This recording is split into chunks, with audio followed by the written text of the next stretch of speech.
Qu'est-ce qui vous a amené à l'agriculture?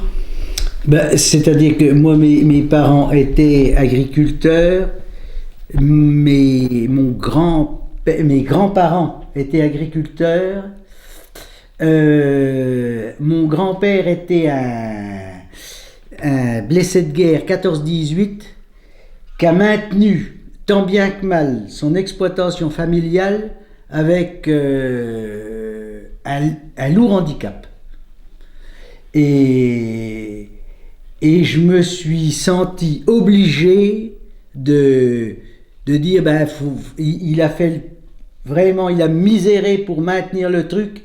J'ai pas le droit, moi, de dire non, faut laisser ça tomber. Voilà. Bon, et puis malgré tout, j'aimais la liberté. Hein. Je me serais pas senti. Bon, maintenant, je savais aussi que ça allait être galère. Par contre, à l'époque, dans les années 80, hein, on ne pouvait pas envisager la galère qu'il y a aujourd'hui. Parce que c'était une autre agriculture et c'était une autre vie. Comment vous imaginiez quand vous avez pris la ferme que vous imaginez que ce serait comme votre père et votre grand-père? Oui, pourquoi pas. Oui, avec une légère évolution, mais pourquoi pas.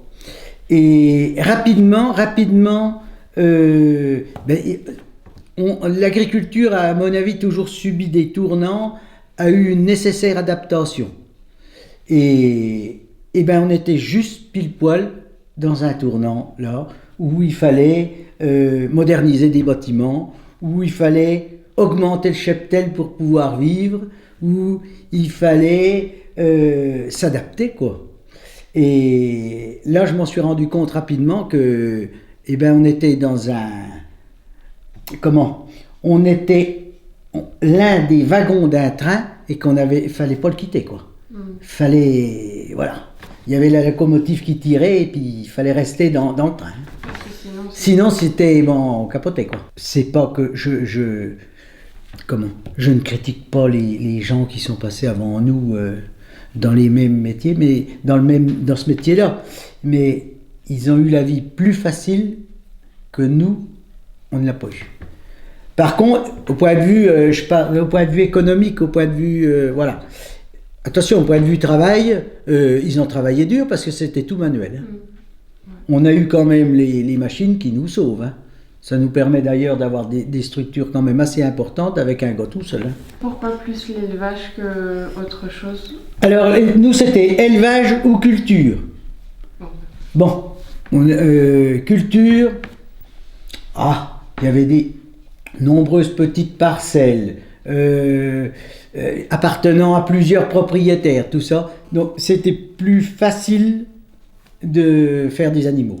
Voilà.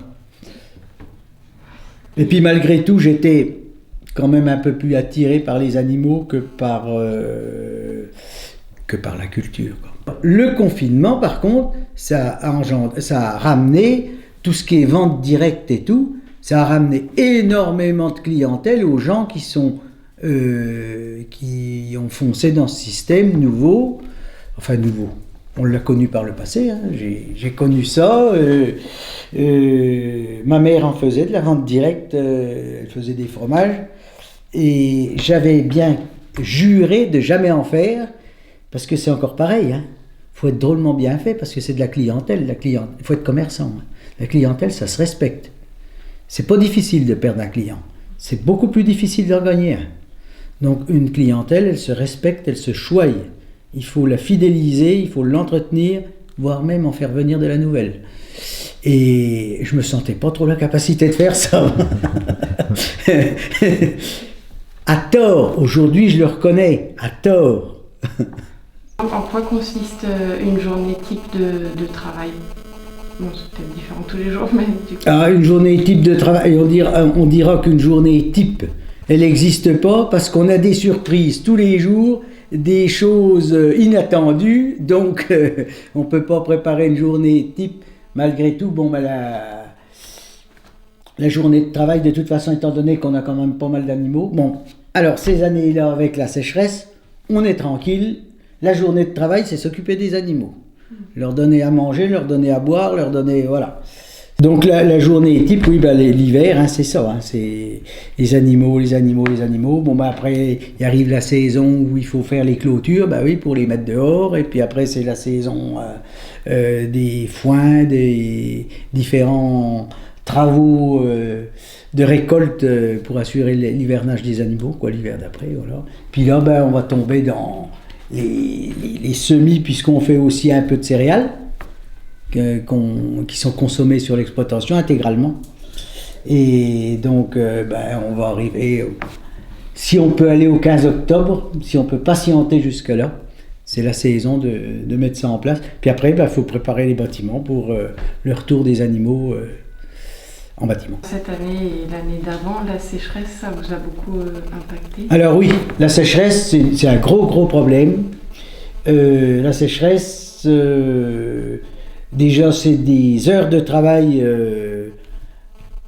dans les moments, là ça commence de plus en plus tôt, c'est autour du 1er juillet, il faut commencer à alimenter les animaux comme en plein hiver, parce que sinon les pauvres ils vont mourir, quoi. Ils ont vraiment que ce qu'on leur donne, donc si on leur donne rien, et moi, c'est même un truc que j'ai énormément à cœur. Les problèmes de sécheresse, là, alors, c'est important pour tout le monde. C'est important pour le céréalier, c'est important... le viticulteur, il va pas se plaindre parce qu'ils font du vin de mieux en mieux quand il est... Mais bon, voilà, ça grille tout, il n'y a plus d'humidité dans le sol. Mais le problème de sécheresse, pour moi, il est le principal problème, c'est les animaux. Parce que les animaux, c'est des êtres vivants. Et il faut s'en occuper. Et à cette saison-là, on s'en occupe toujours des animaux, mais pas de la façon dont on s'en occupe avec les années de sécheresse. Les années de sécheresse, c'est une calamité pour l'élevage qu'on peut difficilement supposer à quel point elle est pénible. C'est pénible. Mais ça, on n'y peut rien. Et ça, moi, je pense que, j'ai encore sûrement 3 ans à exercer, mais il faut se préparer à vivre des périodes comme ça, de plus en plus. Alors, si jamais on se plante, c'est pas grave. Si ça revient comme avant, ça sera que bien. Mais il faut qu'on prévoie des stocks, des ceci, des cela. Et puis ça engendre, au point de vue conséquences sur les exploitations, conséquences économiques. Ça impacte les trésoreries, c'est quelque chose d'épouvantable parce qu'il y a de la spéculation qui se fait sur toutes les marchandises qu'on a besoin pour les animaux, quoi. Okay. Oui, c'est vrai qu'avant, j'avais l'impression, j'entendais que ça arrivait une fois. Oui, c'est ça. Mais maintenant, c'est vraiment... Alors, est-ce qu'il n'y a pas un phénomène, est-ce qu'il n'y aura pas un cycle et puis qu'après on reviendra... Faut pas... je suis pas... je veux pas tout désespérer, je veux pas dire non, c'est fini, ça revient. Je me dis, on sait pas. Parce que en discutant justement avec les anciens, alors je sais pas, je suis sûr qu'il y aurait moyen de trouver des sécheresses. Il y en a eu. Il y a eu une grande sécheresse en 1800, je sais pas combien. J'ai entendu dire les gens, forcément, il y avait peu d'animaux, il y avait de la main d'œuvre. Ils avaient cueilli des rameaux dans les haies qui avaient 1 an, y compris 2 ans de pousses. Ils avaient fait des espèces de bottes liées à la main. Ils les avaient stockées dans les fenils à l'époque et redonnées aux animaux l'hiver. Alors ça, c'est pas moi qui le dis, mais j'ai entendu dire. Voilà. Donc apparemment, ça se serait vu dans les années 1800, je sais pas, 90, un truc comme ça. Pour stocker, comment vous faites si vous voulez stocker en prévision d'une sécheresse l'année prochaine? On a les moyens adaptés, hein, on a des hangars de stockage et tout ça, mais le principal problème, il est déjà que ça nous est un peu tombé sur le coin du nez, on ne pouvait pas savoir qu'on allait avoir des sécheresses. Alors on s'est dit, il y en a une, l'an prochain ça ira mieux, sauf qu'il y en a une deuxième et une troisième là. Donc on vivait quand même, il faut quand même le reconnaître, je pense qu'il y a beaucoup de gens comme moi, qui vivaient on avait du stock. Mais ces stocks, là, au fur et à mesure, ils sont épuisés, étant donné qu'on consomme beaucoup plus de marchandises qu'on en récolte, quoi. On ne récolte pas suffisamment de marchandises. Donc, il faut s'adapter. Ben, s'adapter, moi, je suis en train de le faire parce que je suis dans la possibilité de le faire. J'ai dit, je vais vendre des animaux, des vaches. Et ben oui, mais encore faut-il trouver un client. C'est ça le problème. Il n'y a pas assez de... Personne n'en veut, c'est normal. La bouffe coûte trop cher, la nourriture coûte trop cher. Les problèmes de sécheresse, les problèmes de paperasserie, les problèmes des fois de crise sanitaire. Eh ben, je sais pas si c'est qu'on vieillit ou... Il y a un jour où ça dépasse un petit peu. Et là, on en a marre. Donc là, effectivement, je ne voulais pas entendre parler de retraite. Je suis en train de regarder l'organisation qu'il y aura besoin de prendre vis-à-vis de tout ça. Partir en retraite, je campe sur mes positions, je suis assez fidèle là-dessus. Si j'ai la santé, ça ne me dérange pas de continuer. Pas du tout dans les mêmes conditions qu'aujourd'hui, par contre. Il faudra que je réduise le cheptel, parce que j'ai plus de vie. Ça va pas. On vient d'avoir une petite fille, donc il y a besoin de s'en occuper, tout ça. Faut savoir mettre les hauts là. Voilà. Donc je souhaite réduire un peu mon cheptel, qui ne devrait pas avoir de problème d'impact sur notre exploitation, quoi. À l'âge que j'arrive.